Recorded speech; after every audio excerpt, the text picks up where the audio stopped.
Session 2 focuses on reader response. In Santa Fe, New Mexico, Alfredo Lujan students explore the poetry of Keith Gilliard. Gilliard reads his poem, The Hat Maker, and leads the students as they write their own poems in response. Probably Regards, because the way it sounded like to me, that one was basically a teenager's life to me. And so I thought that maybe if I could take a teenager's life, like how most people act, and put it in and add it to myself so it's an autobiography, which turned into my personality. That was very powerful. Good work. Good work. A couple of you said this is autobiography, but I want to make sure that we don't think when we're reading poetry that we can corner it into photography or biography or autobiography or anything like that, all right? Because in your autobiography, clearly you have photography, and clearly you also have geography.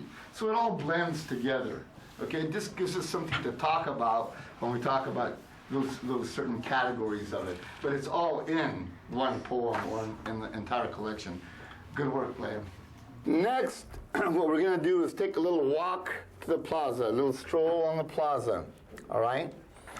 And what we're gonna do there, and between here and there, like the poem on migration, okay, is you're here, the plaza's over there, okay, you're gonna travel, but along the way you're writers, okay? Now I know you know this already, but along the way, if you hear something interesting, a piece of dialogue, something unique, or see something unique, but in particular, where we live in New Mexico is rural. When we talk about going to the plaza as urban, some people laugh, like urban is New York City, San Francisco. So there are some urban cues that you can tune into, all right? One of the favorite lines for me in The Hat Maker is New York City as a puzzle, all right? Well, can you think of, I mean, it's a great metaphor, can you think of the plaza or Santa Fe as a puzzle, as an urban puzzle somehow? There are issues that are happening right now that are interesting. Name one. The drought that's going on is kind of interesting. Okay, it's very interesting because drought is a really important thing. The fact that we're into stage 3 is very important, and how that all impacts several levels, economic levels, building levels, all kinds of stuff in the city is a puzzle, okay? Remember that dialogue is also poetry. People talking, okay? Their accents, all right? The rhythm, and all that is poetry. And it's up to you to capture it. So that itself is like a puzzle. Okay? Are you ready to hit the road, Jack?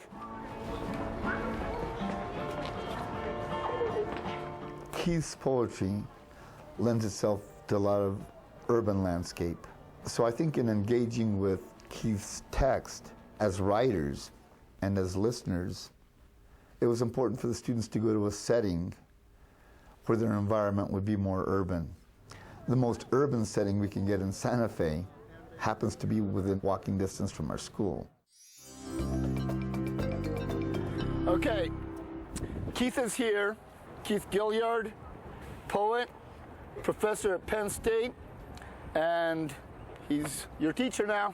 Yay! Hello. How you folks doing? Who are you? You gotta give me a couple of names or something. I'm Kimberly. Kimberly. I'm Roxanne. Roxanne? I'm Felicia. Okay, good. You've been talking about poetry. I'm going to read you a poem. I think you were talking about this a little bit too. It's called The Hat Maker. It's a tribute poem. It's a tribute to my mother. And it's kind of long. I don't always write poems this long, but it's kind of long, but it's trying to illustrate some of the stuff that Alfredo was talking about out here, trying to pick up on some of the sights and sounds and try to work that. I think that's important, to pick up on sights and sounds and sometimes even smells, and work that into a poem to make it more convincing. The Hat Maker. 1. Cold metal snake down. A snake, E snake, F snake.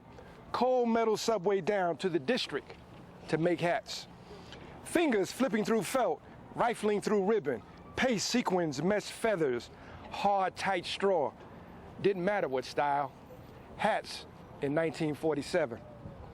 Dark-eyed, dark-faced mama swept north of Georgia on New Hope, swept up to New York, harbor of hope, swept to this big puzzle town, this half-lit skyscraper town, this dazzling dark mixed town, this dazzling dull mixed town, this big Rubik's Cube town. Swept north, brown Georgia girl, fingers molding material into hats to sit atop empty heads of ladies who could never have her grace. Hats since 1947. Hats since 1947. Didn't matter what style. She didn't wear much nohow. I think the hat maker represents the theme of the blues, of despair and struggle. Do overtime.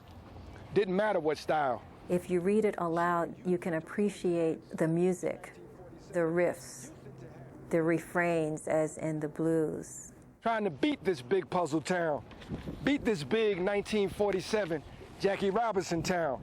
Hats since Jackie was Rookie of the Year. Hats to see the Black Comet lose his, but not his head. And I think that that's something that you can use as a way to engage students. Like, what are the struggles of people you see around you? What words in this poem convey that there's an emotional burden that his mother had to carry? Hats get heavy since 47. Hundreds of thousands of hats get real heavy since 47. Keeping 4 children in hats gets real heavy. Children get heavy, especially that son on the run, hard-headed boy, that do it his way boy, that in one ear, out the other, pants leg ripping too hard on shoes boy.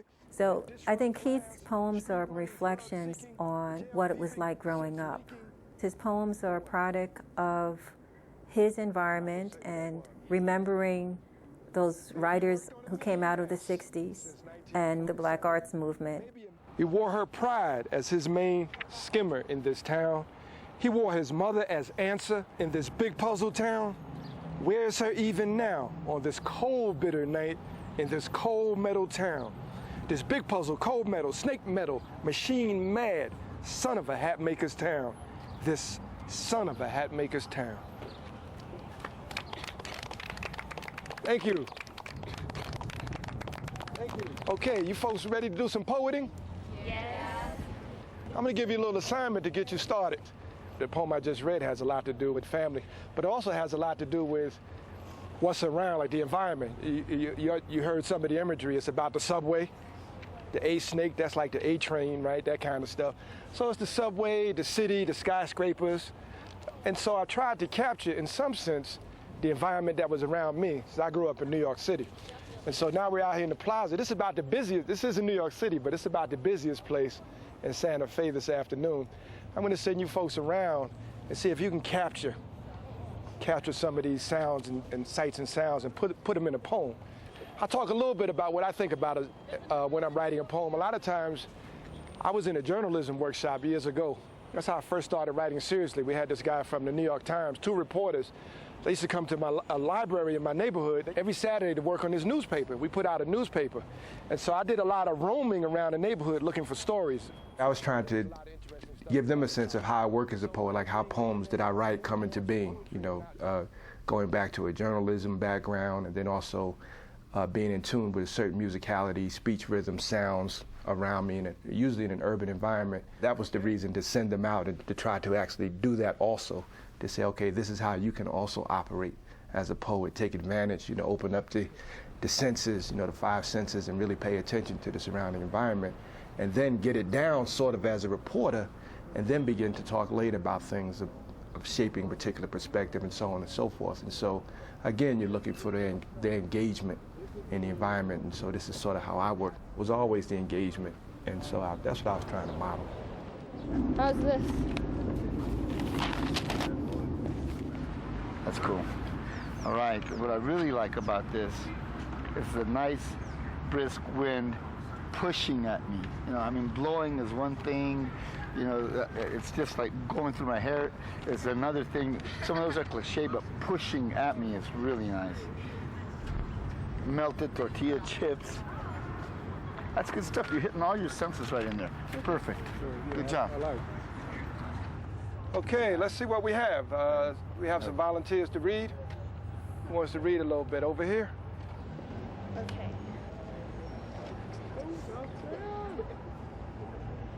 Okay, mine's really long, so I'm just going to read a part of it. Green metal bench backs with a wooden seat sitting outside of the green grass that is kept in from running free by red fences.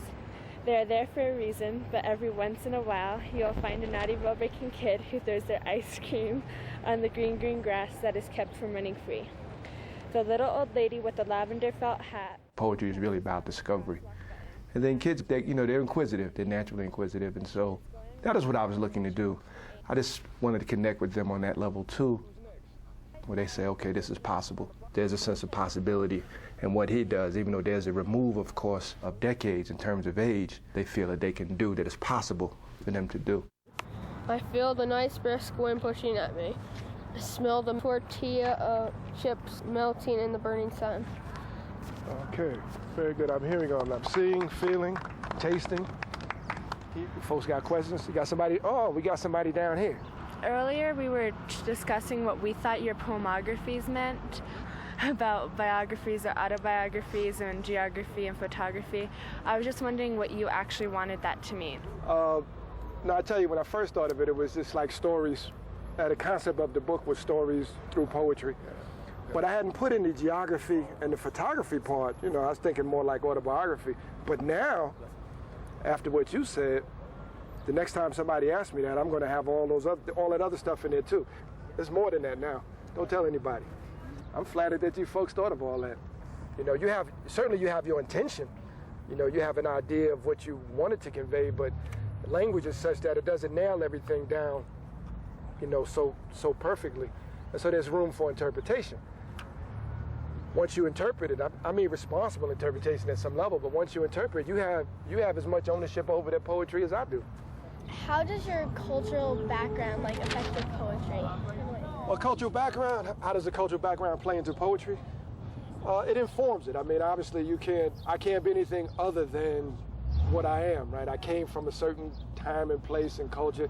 Now, not to say that you're shaped by that totally, because then everybody who came from the same background would be doing the same thing and they would write the same poems. So obviously they don't, but it's a big influence. I mean, being from New York, being African American, having parents from the South, being first generation New Yorker, it's like those questions. I saw questions, back up at the school on the wall, like the who am I, where do I fit into the world question. You have all those arrows, the country, then the state of New Mexico, then Santa Fe, the school, and so on.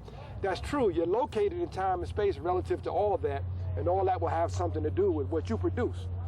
But at the same time, you speak back out to the world, right? But there's something that you can say that no one else will say quite the same way. So the cultural background is a big part of it, but it's not the whole thing, because even as a member of any culture, you're also an individual at the same time. That's the tension, right, in life. You're part of a culture, but you're also an individual. So your poetry is going to reflect, to some extent it's going to reflect a cultural background, or it's going to reflect some decision you have made about your cultural background. It's going to reflect that, and it's also going to reflect you as an individual. Keith, thank you so much. Thank you. Thank you. Thank you.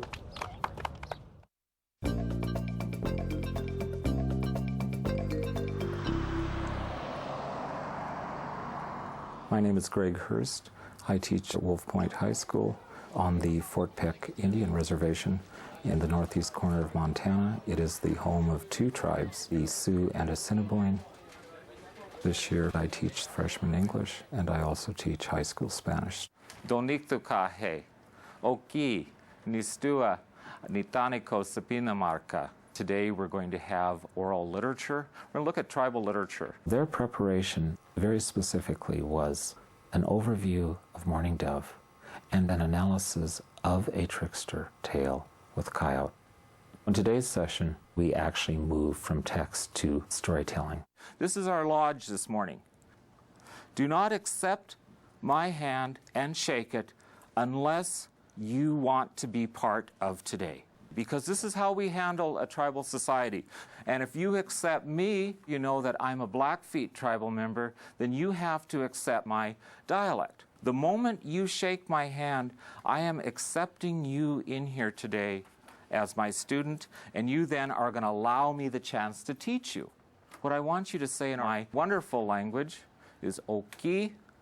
Let me hear that. Oki. Oki. Nitaneko. Nitaneko. My name is. Let's put that together. Oki nitaneko. Oki nitaneko.